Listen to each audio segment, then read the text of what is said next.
Comment installer un coffret d'hivernage? Bonjour et bienvenue. Voilà, il est temps de mettre en place un coffret d'hivernage sur votre piscine si vous faites un hivernage actif ou un hivernage passif.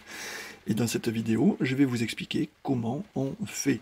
Alors, bien évidemment, les températures à l'extérieur sont inférieures à 15 degrés, voire à 12 degrés. La température de la piscine est en train de chuter de manière importante, car ça y est, l'été est terminé.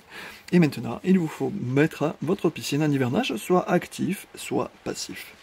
Dans cette vidéo, je vais vous expliquer comment on met en place un coffret de protection contre le gel, ici qui s'appelle Gelelec. Quel est l'intérêt de mettre ce coffret dans votre piscine? Eh bien, l'intérêt, c'est que son rôle, sa fonction, est que si il gèle dans le local technique, eh bien votre coffret va mettre en route automatiquement la filtration de votre piscine de manière à générer un effet cascade et donc, ce faisant, éviter que le gel prenne dans les pompes, les tuyauteries, les filtres à sable et tout ce que vous voulez. Donc l'important est de protéger votre local technique et c'est le rôle de ce coffret-là. Alors comment il est composé ce coffret? Il est composé donc d'un affichage en display qui va vous dire la température et derrière on a quelques petits borniers. Donc si vous n'avez pas de compétences électriques, arrêtez de regarder cette vidéo car il ne faudra pas que vous le fassiez vous. Donnez-la, montrez-la plutôt à un de vos amis qui comprennent comment ça fonctionne ou appelez votre piscinier préféré pour qu'il vienne vous installer un coffret de ce type-là. Maintenant, la première chose à faire, maintenant que je vous ai présenté le produit, comment il fonctionne, c'est bien l'installer. Donc ce coffret-là, on va l'installer au mur, et là, je vais l'installer ici. Donc j'ai déjà fait les trous, tout est prêt. Maintenant, je vais le mettre en place. Voilà, une fois qu'il est mis en place, comme ici, simplement le coffret va arriver ici et va être fixé là. Maintenant, il va falloir le brancher. Pour le brancher, on va ouvrir le coffret électrique ici, et donc ici vous avez le disjoncteur, l'horloge et le contacteur.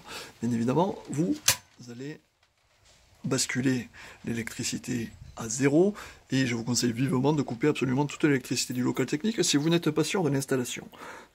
Encore une fois, cette vidéo est un conseil. Si vous n'y connaissez rien à l'électricité, ne le faites pas. Vous risqueriez de vous faire très très mal, de vous électrocuter ou de vous électriser. Voilà. En aucun cas, nous ne pourrons être tenus responsables des actions que vous aurez faites, car vous êtes seul maître de ce que vous faites. Voilà. Ce tutoriel est donné à titre de conseil, et non pas à titre de choses à suivre étape par étape. Donc l'objectif c'est quoi? C'est que le coffret là soit branché sur le contacteur de manière à ce qu'il actionne le contacteur dès que la température de l'eau sera, la température du local technique sera inférieure à 1 degré. Donc là ici on va le brancher grâce à ici ces petites sondes. Alors vous voyez, il y a le numéro 6 et le numéro 7 où il y a écrit 230 volts 50-60 Hz et à droite il y a écrit le 8 et le 9, c'est un contact sec où il va falloir le brancher directement sur le contacteur. Ok, donc le 6 et le 7 on va le brancher sous le disjoncteur qui est ici. Voilà. Et le 8 et le 9 on va le brancher sous le contacteur. Le 8 par exemple on va le mettre sur A1 et le 9 on va le mettre sur le 230 volts en dessous le disjoncteur. Allez, on va faire ça tout de suite. Voilà, alors donc pour le branchement électrique je viens de l'effectuer. Donc qu'est-ce que je me suis... D'abord qu'est-ce que j'ai regardé? J'ai regardé où c'est qu'il arrivait le 220 volts et je vois qu'il arrive juste en dessous, donc là je ne le touche pas. Mais encore une fois, prenez garde de bien l'avoir coupé dans votre maison si c'est vous qui le faites. J'ai branché le 220 volts ici, donc la phase et le neutre du 220 volts, et je l'ai amené directement ici, là où il le demande, vous voyez. Là ici il demande 230 volts, et j'ai amené le marron et le bleu que vous voyez ici, qu'il y a ici marron et bleu, donc quand je vais mettre en fonctionnement, il va automatiquement se mettre à marcher. Ensuite, ici j'ai fait un pont, un petit pont, voilà, pour électrique, pour pour prendre la phase sur le 6 et la mettre sur le contact sec du 8. Parce que là, ici, on va arriver sur le 8 avec une phase donc de 230 volts. Et puis, on va aller directement sur le 9 quand on va dire, bah, tiens, il faut que la pompe, elle fonctionne. Donc, du 9, où c'est qu'on va aller? Je vous laisse une seconde de réflexion. D'après vous, qu'est-ce que c'est qu'on doit actionner lorsque le coffret Orgel aura vu qu'il fallait actionner la pompe? Où c'est qu'on va aller se brancher? Eh bien, la solution est qu'on va aller se brancher sur le dessus du contacteur. Ici. Voilà. Donc, ce fil noir marron là que vous voyez, il est sur le A1 du contacteur, en monophasé 230 volts, et c'est le fil que vous voyez ici qui s'en va. Ok? Voilà. Donc, quand on va avoir la demande ici, le contacteur va automatiquement se mettre en route, bien évidemment s'il y a le courant, si ça n'a pas disjoncté dans la maison, et puis ça va automatiquement envoyer le courant non seulement sur la pompe et sur les différents éléments sur les différents éléments pour réguler le pH, pour réguler le chlore, mais bon là on n'en a pas spécialement besoin dans l'hiver. Donc en tout cas, bon, moi ce que j'ai fait un petit peu d'éclaircissement, parce que ce qui est très important sur un contacteur là comme celui-ci, c'est qu'il n'y ait pas 40 fils, hein. C'est très très important, 2 fils maximum.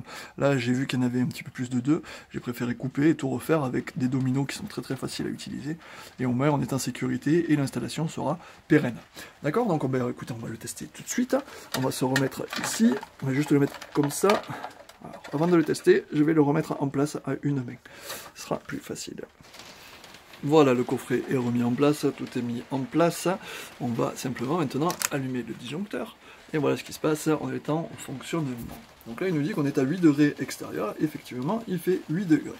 Ce qu'il nous faut faire, c'est régler quand on appuie longtemps sur 7, on va voir à partir de quel degré ça va fonctionner. Donc là il nous dit ça va fonctionner à partir de 0 degré. Et bien pour faire un test, je vais monter au-dessus de 8 degrés, donc on va monter à 9, voilà, c'est assez rapide, et je vais, bon là on est à 23, ça me fiche, et voilà, et là vous voyez qu'est-ce qui se passe, ça fonctionne immédiatement. Il y a le petit truc vert qui s'est allumé disant que l'hivernage doit être activé, donc la pompe de filtration doit être activée, et donc du coup on est en mode ici automatique. Quoi que je fasse, que je mette en mode automatique ou manuel ou 0, c'est fonctionnel parce que c'est lui qui devient le maître, c'est lui qui fonctionne. Ok? Voilà, tout simplement c'est ça. Donc maintenant je vais le régler à 0 degré. Donc pour le régler, j'appuie longtemps sur le 7 et je vais le mettre à 0. Et quand la température arrivera en dessous de 0, eh bien il va se mettre en route. Ok? Voilà, ça clignote, ça se met à 8,2, on a contrôlé que tout fonctionnait parfaitement, et bien, rien à disjoncter, ça veut dire que c'est bien câblé, votre coffret d'hivernage est maintenant installé, et vous avez vu que ça a été très très simple et très très rapide. Encore une fois, ne l'installez pas si vous n'avez pas de compétences électriques, c'est très très important.